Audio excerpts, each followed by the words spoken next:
So for this activity, we're actually not going to use any new sensors for right now. This is going to be for data logging. And so one of the great things with the Microbit is it can store a fair bit of data onto its memory. And we're going to learn how to do that. So first thing we're going to need to do is install an extension. And we're going to install the data logger extension. It usually shows right up as the top left one, but if you can't find it, you can just type data logger and it should be one of the ones that shows right up. So we're going to go boom, data loggers,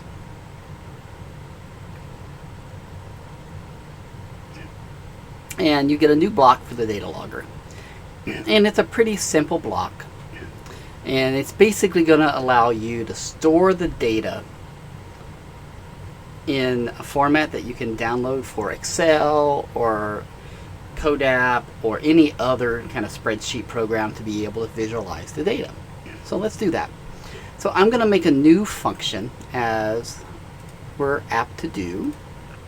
And this function is going to be called data log. Okay. And there's lots of ways to do it, and we're going to go through a couple of ways. So this is way one. And I am now going to go back to my data logger block.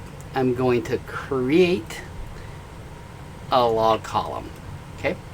And in here, I'm going to put all the data that I want to save. So I'm going to do air temp. And my value for my air temp, of course, is for my variables. When I hit the little plus sign in the log data, it gives me another column. I'm going to do humidity. And I'm going to go to my variables and I'm going to grab the humidity one. I'm going to add another column here. Let's say I'm going to call that light value. So that's going to be for my lux. I'm going to go up to my variables, grab my lux value. Okay. So those are going to be my three data. Actually, let's add in our water temperature data for why not. So let's add in a new column, water temp, and that's going to be from my variables. That's going to be my water temp one. All right. So basically, you can just keep going, and it just generates a table for you. Okay. Now, there's a few things that you can also do with this. This is going to generate data every time it runs the function. So if I go over to my forever loop and I go to functions and I put my call data here, I'm going to get the data every time it makes it through this series of blocks. And so my timing might be a little weird, right? So I might get data collected at 6.8 seconds and then again at 12.2 seconds, right? It just kind of depends on what happens. Because remember, I've got some pauses in here, right, for my show data, right? It also depends on how many functions I actually have in here, what those functions are doing. So my data is going to have a little bit of oddity in terms of the timestamps, right? And the timestamp always starts at 0. That's when you plug in the Microbit, okay? But there are a couple of things that we can do. So this is one way to do it. I'm going to drag the call data function. I'm just going to put it right here by my forever loop so I don't forget that it's there. You also can create a loop. And so when you go to the loop menu, I can collect data and have it running all the time. So I can say I want to run a data collection, say every minute, right? Or every second. Or maybe I want it to run every 9 seconds. All right, so you can change how often, and it will collect the data at those points every time. Okay, but all you have to do is take from your function data log, which I'm going to copy and move it over into my every loop. Okay, now I don't have to have this function data log in my forever loop. Right, I can collect data every 9,000 milliseconds. Okay? And it'll just run and run and run and run. Okay. Right. Now, sometimes that you might want to do is you might need to clear the data log. So what we're going to do there is I'm going to use the input block here. I'm going to say input A, and I'm going to go over to my data logger. And notice it's got a delete log Okay, and I can add the little plus sign right there, and I'm going to choose full because that's going to delete everything. I haven't really noticed a big difference between fast and full, but we know full will delete everything. Okay, so that means that whenever I think I'm running out of data, I can just hit my A button and it will delete all the data on the Microbit. Okay. You also could collect your data in that way as well. Let's say I want to go to input. I'm going to drag my input A over here and I'm going to say B. Okay, and let's say I want to collect my logging data when I hit button B. Boom. So now when I hit my button B, the data will be collected. When I hit button A, they both will be. I also could be really careful and make sure I need to hit button A and B to delete my data. Okay, and that one is probably a little safer because it can be pretty easy to accidentally hit a button. It's harder to hit both buttons at exactly the same time. So notice there's a number of ways on which you can do data logging. Okay, so I'm actually going to go with this every 9,000 seconds. I'm going to drag my on button B out. I'm going to leave my data log function here. I'm just not going to put it in my forever loop. So if I ever want to have that function, I certainly can. Right, and I'm going to change this to every second. Let's do every 4 seconds so you don't just collect so much data. Right, now once you've got it, then you'll be ready to download. So it should see my Microbit.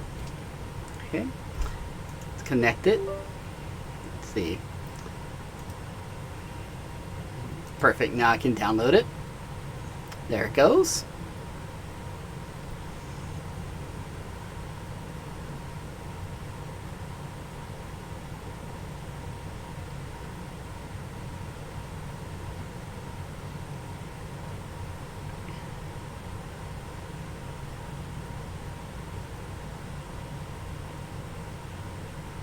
Perfect, let's download it.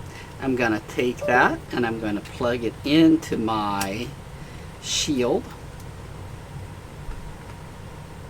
Okay, so I've got all my sensors working and everything. All right, so I'm going to wait for a little bit. I'm actually going to turn my light off just so it won't be so distracting.